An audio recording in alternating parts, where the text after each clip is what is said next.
ॐ भूर्भुवः स्वः तत्सवितुर्वरेण्यं भर्गो देवस्य धीमहि धियो यो नः प्रचोदयात्। सम्माननीय बहन डॉक्टर सुमित्रा जी, आदरणीय डॉक्टर श्री कृष्णपाल जी, स्थानीय आर्य समाज मानसरोवर के प्रधान श्री सुनील अरोड़ा जी, मंत्री श्री तुंगनाथ त्रिपाठी जी, और इस कार्यक्रम का बहुत कुशलता से संचालन कर रहे आदरणीय श्री अवनीश मैत्री जी, समुपस्थित माताओं, देवियों और सज्जनों, आप सभी अभी बहुत सुंदर चर्चा श्रवण कर रहे थे। थोड़ी देर के लिए आप सबके मध्य एक विचार प्रस्तुत करना चाहूँगा। जीवन को समझने में जब बहुत देरी हो जाए, या यूं समझें कि जीवन को समझने की इच्छा ही ना हो, और इच्छा तब पैदा हो जब जीवन ना रहे।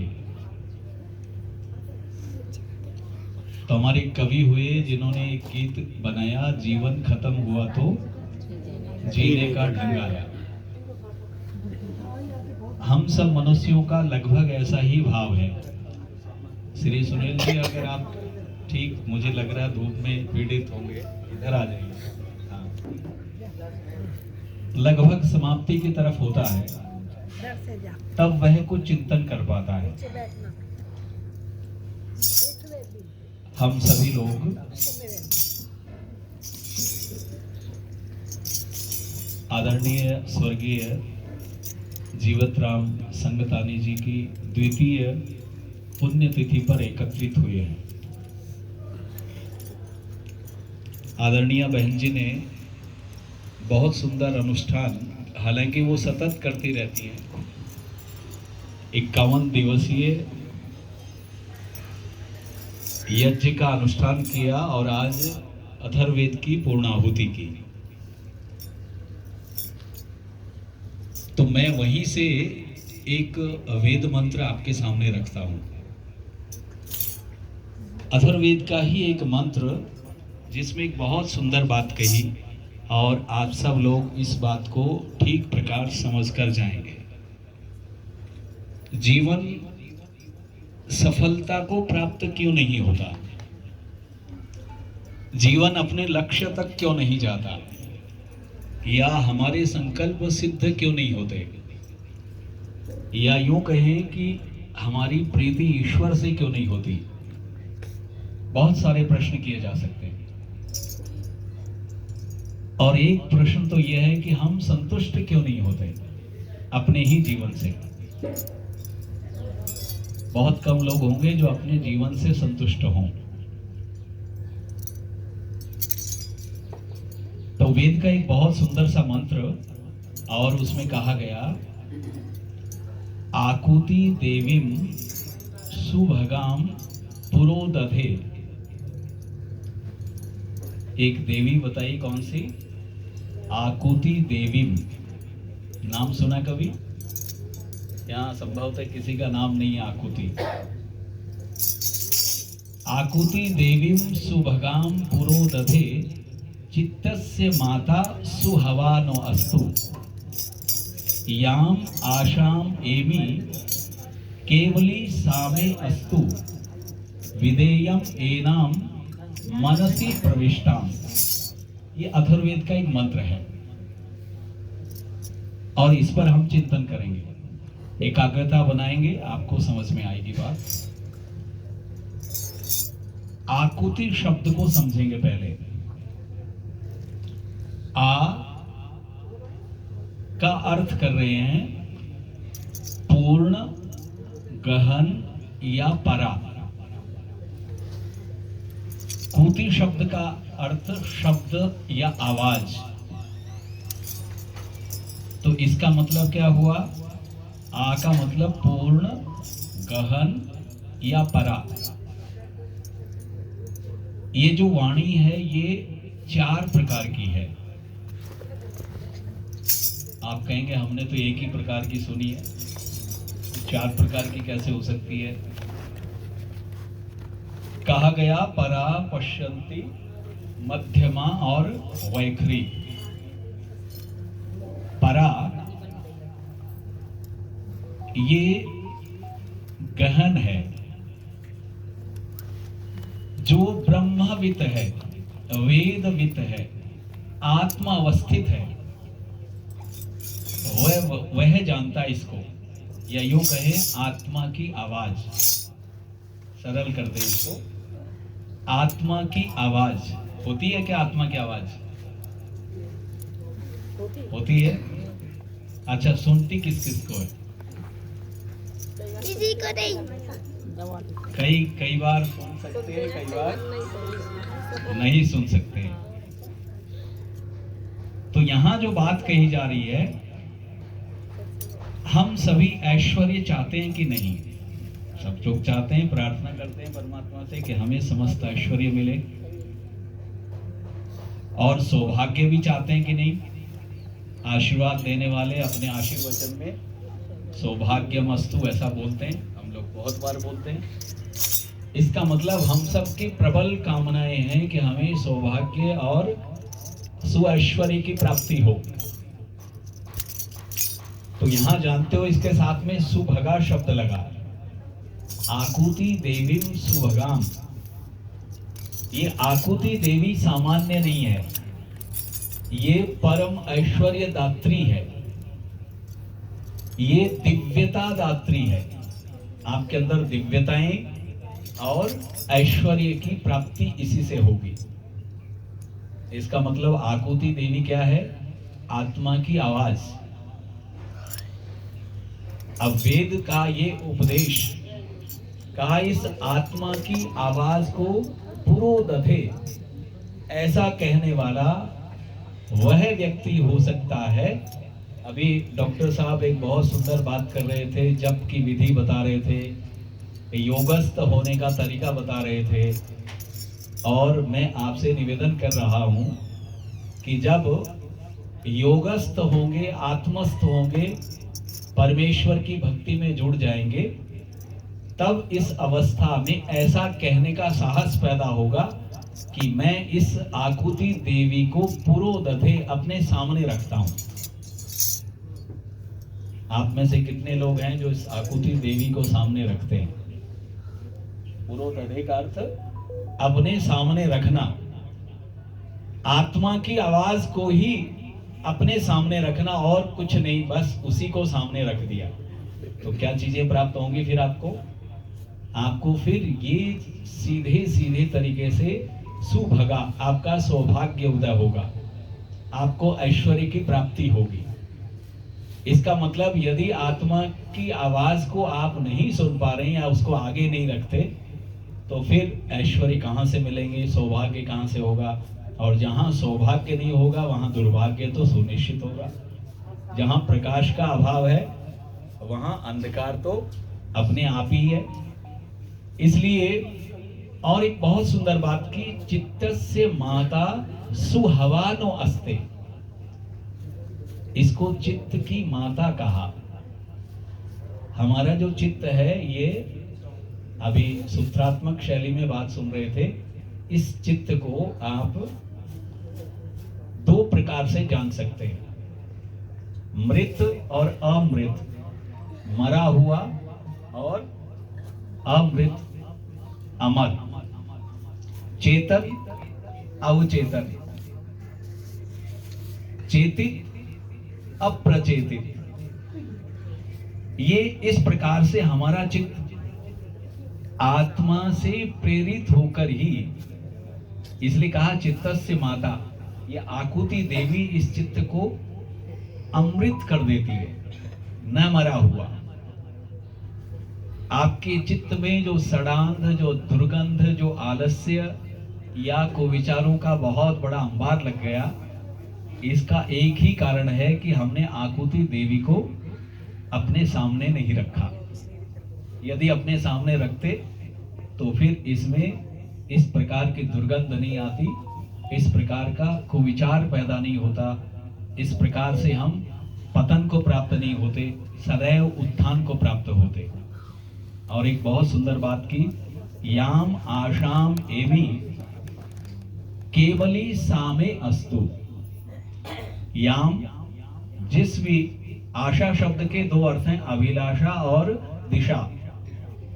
याम आशाम एवि केवली सामे अस्तु, कि जो भी मैं संकल्प लूं, जो भी मैं आशा करूं, जो भी दिशा में मैं जाऊं, वह अद्वितीय, केवली का अर्थ अद्वितीय, कि वह केवल और केवल मैं अस्तु, मेरी हो गई, यानी मुझे सिद्धि ही प्राप्त हो। और विधेयेनाम मनसि प्रविष्टाम, और हृदय प्रदेश में जिसका सदा निवास होता है, विधेयम, उसको मैं जान पाऊं, उसको मैं प्राप्त हूं, ऐसा एक वेद मंत्र में कहा। अब इसको थोड़ा जान लेंगे। आपकी जो वाणी है ये 4 प्रकार की, मैंने कहा। आत्मा की आवाज परा, पश्यंती, मध्यमा और वैखरी, ये 4 प्रकार हैं। परा यया तद अक्षरम अधिगम्यते। परा वो है, यानी इस जीव के यूं मान लो 2 सिरे हैं। और बहुत बार ऐसा भी सुनते हैं कि जीभ बहुत लंबी है, ऐसा बोलते हैं ना जी। तो दिखने में कई बार डॉक्टर आपकी जीभ देखता है, हम सोचते थे कि जीभ क्यों देखता है, बीमार तो मैं कहीं और से हूं। तो जीभ देखकर वो बता देता है कि आपका पेट खराब है। इसका मतलब जीभ की जड़ कहां तक है?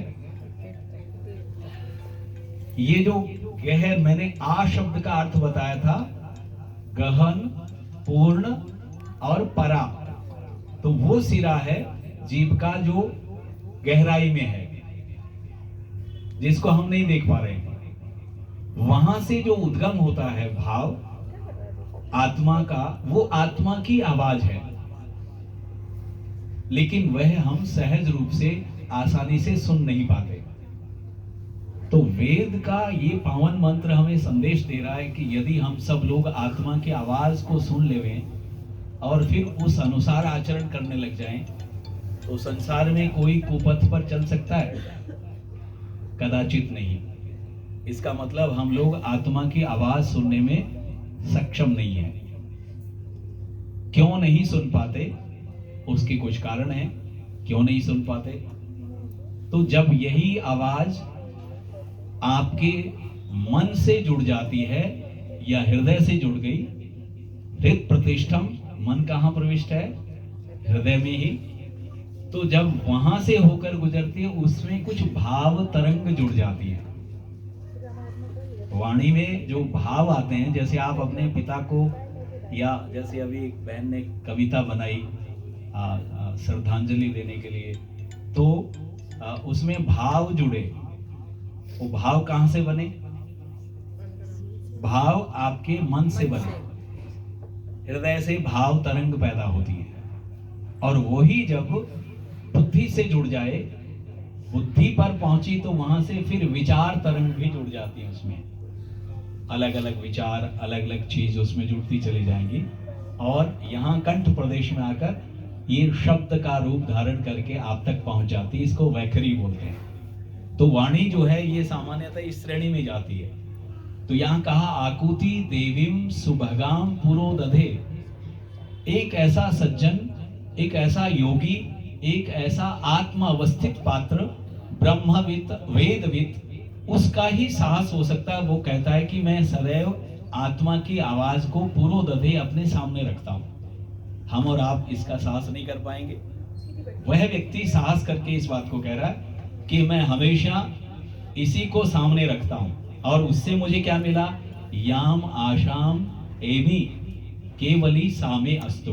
फिर मैं जिस भी अभिलाषा को करता हूं और जिस भी दिशा में गमन करता हूं, वह केवली, यानी वह केवल और केवल मेरी होती है। मैं आकाश में उड़ना चाहता हूं तो आकाश में उड़ जाता हूं। मैं वेदाध्ययन करना चाहता हूँ, वेद अध्ययन कर लेता हूँ। मैं परब्रह्म के दर्शन करना चाहता हूँ, उसके दर्शन कर लेता हूँ। मैं अपने जीवन को बहुत सुंदरता से विस्तृत और भव्य बनाना चाहता हूँ, वैसा बना सकता हूँ। मैं सामाजिक कार्यों में अपने आप को युक्त करके बहुत आगे बढ़ सकता हूँ। समस्त आशा और दिशा मेरी इससे पूर्ण हो जाती, केवल इतना करने से। किससे? आकुति देवीम सुभगाम पुरोदधे, और मेरा सौभाग्य उदय हो जाता है। तो दुर्भाग्य कोई भी नहीं चाहता, लेकिन दुर्भाग्य इसलिए होता है कि हम आत्मा की आवाज को सुनते ही नहीं। परमात्मा की बहुत बड़ी कृपा है, और महर्षि ने तो इसको ईश्वर के प्रमाण के रूप में प्रयोग किया है। आप कुछ बुरा करने का विचार बना रहे थे, और उस समय अंदर से आवाज आई कि मत करो। ये किसकी आवाज है? आप तो करना चाह रहे थे। तो ऋषि ने तो इसको ले लिया ईश्वर होने का प्रमाण, कि वह तुम्हारा हितैषी है, इसलिए तुम्हें रोक रहा है। लेकिन मैंने उसको नहीं सुना। कई बार हम माता पिता आचार्य आदि अपने शिष्य, अपने पुत्रों को रोकना चाहते हैं, और उनको अच्छा अच्छा उपदेश करके और फिर कहते हैं कि ऐसा कीजिए। लेकिन जब वो स्वतंत्र अवस्था में जाता है, और स्वतंत्र अवस्था का मतलब माँ कोसों दूर है, पिता कोसों दूर है, इसलिए अब उनको क्या कहेंगे, बस कई बार झूठ बोलकर काम चला लेते हैं। लेकिन गीता में एक बहुत सुंदर कहा कि परमात्मा सर्वतः पाणी पादम। गीता में एक जगह कहा सर्वतः पाणी पादम। पाणी पादम का अर्थ हाथ और पैर।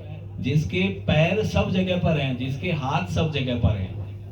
सर्वतो अक्षी शिरो मुखम, जहां सर्वत्र ईश्वर की आंखें अक्षी, और शिरो सिर भी, और मुखम जहां सर्वत्र उसका सिर भी है, मुख भी है, अक्षी भी है, ऐसा जो ईश्वर है।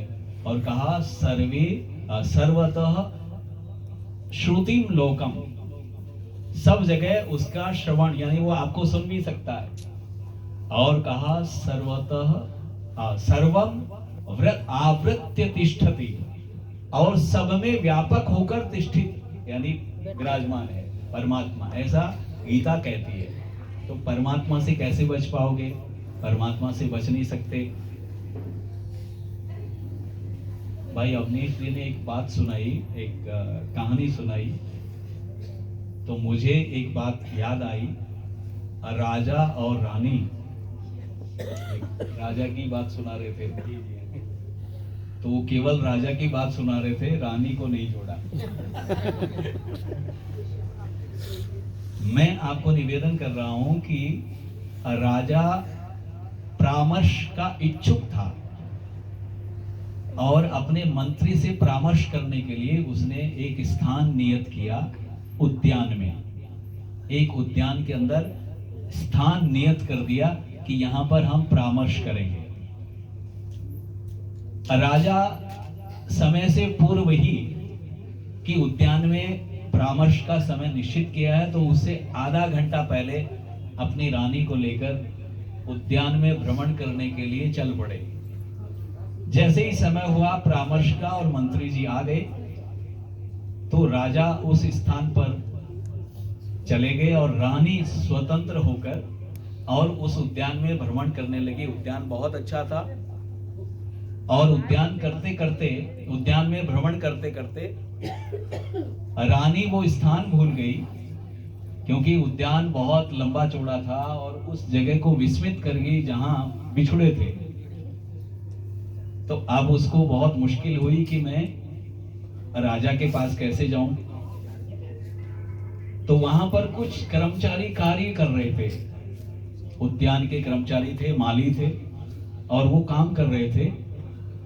तो 3 थे वो माली। तो तीनों मालियों ने रानी की सहायता की उस स्थान पर पहुंचाने के लिए, और रानी ने आप बीती बताई राजा को।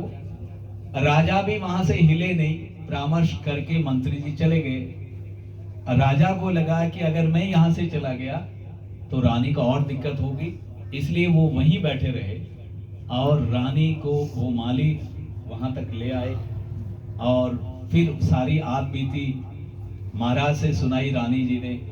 उसके बाद राजा ने कहा कि फिर तो इन मालियों को पुरस्कार देना चाहिए और पुरस्कार आपके ऊपर है जो आप देना चाहो।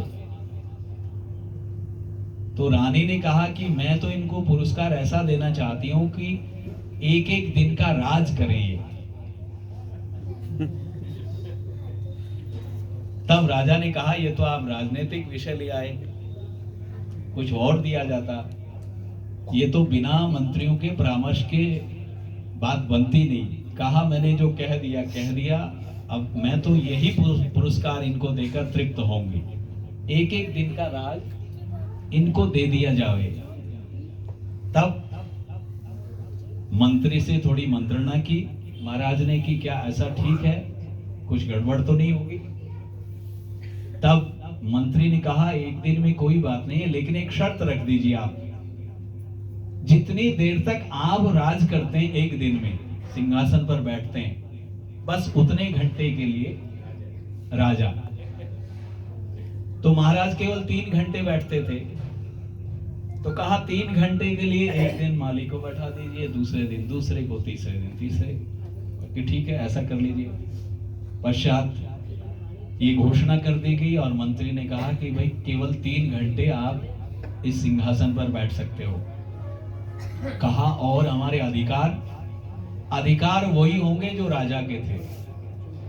तो जो पहला माली बैठाया गया, उस माली ने देखा कि केवल 3 घंटे का समय मिला है मुझे, तो मुझे कोई अच्छे कार्य कर डालने चाहिए। तो उसने कहा कि जितने भी दुखी लोग हैं वो सब मेरे पास आ जाएं, उनके सारे कार्य सारे दुख मैं मिटाऊंगा। और किसी विद्वान को भी उसने साथ बुलाया कि मैं तो केवल इनको भौतिक सुख सुविधाएं दूंगा, लेकिन मानसिक शक्तियों के उत्थान के लिए तो किसी विद्वान की प्रेरणा भी तो चाहिए।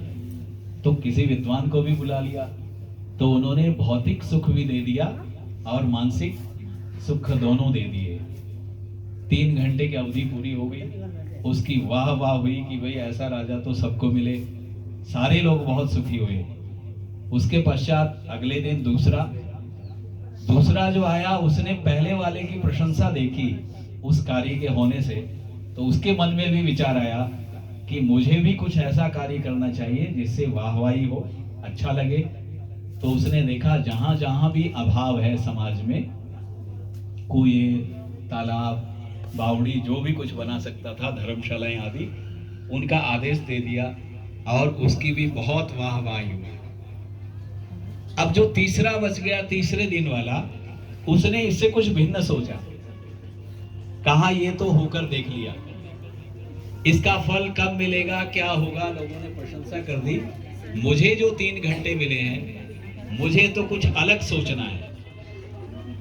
उसने भी मंत्री से पूछा मेरे अधिकार क्या, तो कहा जैसे पहले वाले लोगों का अधिकार था, वैसे ही एक पूर्ण राजा का अधिकार तुम्हें भी है। तो कहा मैं जनाने महल में जाना चाहता हूँ, रानियों के पास। उसका विचार एकदम विपरीत था कि मुझे जनाने महल में रानियों के पास जाना है। अब मंत्री जी बुद्धिजीवी थे, उन्होंने सोचा कि ये तो बहुत क्योंकि 3 घंटे बाद इसका परिणाम क्या होगा, वह तो रूप ही अलग हो जाएगा।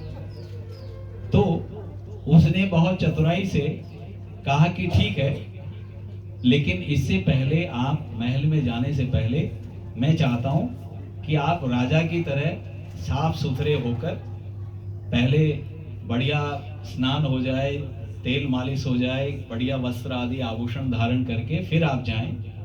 और उधर उन कर्मचारियों को संकेत किया कि इसकी मालिश 3 घंटे तक करते रहना। ऐसे उलझाना इसको कि 3 घंटे का काम पूरा हो जाए, उसके बाद फिर हम देख लेंगे बाकी का समय। तो उन लोगों ने उसकी मसाज वगैरह, स्नान आदि, सुगंध इत्र आदि सारे लगाना शुरू किया। वो कहता बहुत जल्दी करो। कहा नहीं जल्दी नहीं, आपको पूरे महाराजा बनाकर फिर भेजेंगे। और बस कब 3 घंटे हो गए पता ही नहीं चला। उधर हथकड़ी लिए हुए तैयार बैठे थे कि इस तरह की मानसिकता वाला कोई व्यक्ति होगा तो वो समाज के लिए ठीक नहीं है। 3 घंटे बाद तो उसके लिए हथकड़ी तैयार थी। ये 3 माली हैं। वैसे देखा जाए तो हमारे जीवन के 3 ही तो काल हैं, बाल्यकाल, युवावस्था और वृद्धावस्था। ये 3 काल हैं, ये 3 माली है। ये रानी कोई और नहीं, जो आपका किया हुआ, आप जिसको प्रारब्ध कहते हैं, वही आपके लिए कुछ किसी न किसी प्रकार का सहारा लगाता है, सहयोग करता है, आपके लिए सिफारिश करता है। एक तरह से जो प्रारब्ध आप लेकर आए उसके सहारे से। ये 3 माली 3 काल ही है। और इन 3 कालों में देखो आप किस किस प्रकार के संकल्प ले लेते हैं। एक ने संकल्प लिया तो उसने सुख दुख भी मिटाए और मानसिक शक्ति यानी धर्म लाभ भी और भौतिक लाभ भी दोनों प्रकार के दिए। एक ने धर्म लाभ किया और एक केवल भोग भावों की तरफ भागा। तो जो भोग भावों की तरफ भागा वह आप जानते हो बंदी बना।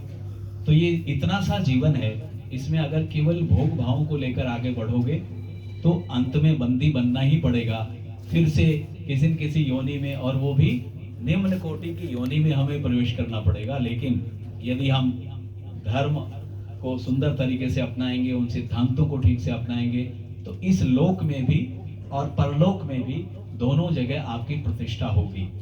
तो विदेयम एनाम मनसी प्रविष्टाम, हे परमात्मा, मैं हृदय प्रदेश में रहने वाली इस आकुति देवी को वहां से मैं जानूं, प्राप्त करूं, और इसके अनुसार ही पुरोदधे आकुति देवीम सुभगाम पुरोदधे, मैं अपने सामने इस आकुति देवी को सदैव सामने रखता हुआ, और चित्तस्य माता, चित्त की जननी, यानी चित्त मेरा मरा हुआ ना रहे, इसमें चेतनता बनी हुई रहे, सोच समझकर प्रत्येक क्रियाओं को करूं, अच्छा चिंतन करूं, इस प्रकार के भावों से आगे बढ़ता चलूं। और विशेष तौर से कहा याम आशाम एवं केवली सामे अस्तु, और जिस जिस आशा को, अभिलाषा को, दिशा को मैं चाहूं वो केवली, वह केवल यानी अद्वितीय मेरी ही हो, अर्थात मैं उसमें सफल हूं, विजयी हूं। जीवन में इस सूत्र को यदि हम अपना लेते हैं तो फिर किसी प्रकार की कोई न्यूनता नहीं रहती। समय का संकेत हो गया है और मैं परमपिता परमात्मा से यही प्रार्थना करता हूं कि हम आत्मस्थ होकर, ब्रह्मविद होकर, वेदविद होकर अपनी इस आवाज को सुने और फिर अपने जीवन को जिए। कहीं से भी असफलता प्राप्त नहीं होगी, जीवन पूर्ण सफलता को प्राप्त होगा। इन्हीं कामनाओं के साथ मैं अपनी श्रद्धांजलि समर्पित करता हूं आदरणीय स्वर्गीय जीवित राम संगतांजलि जी को, जिनके पुण्य तिथि पर हम सब लोग एकत्रित हुए हैं, और डॉक्टर सुमित्रा जी, आदरणीय बहन जी, जिनका धन्यवाद जितना किया जाए उतना कम है। वो सदैव सुंदर सुंदर अनुष्ठानों के प्रति सदैव चेष्टित रहती हैं और उसको बिना किसी भय के स्थापित कर लेती हैं, और सफलता भी उनके जीवन में प्राप्त होती है।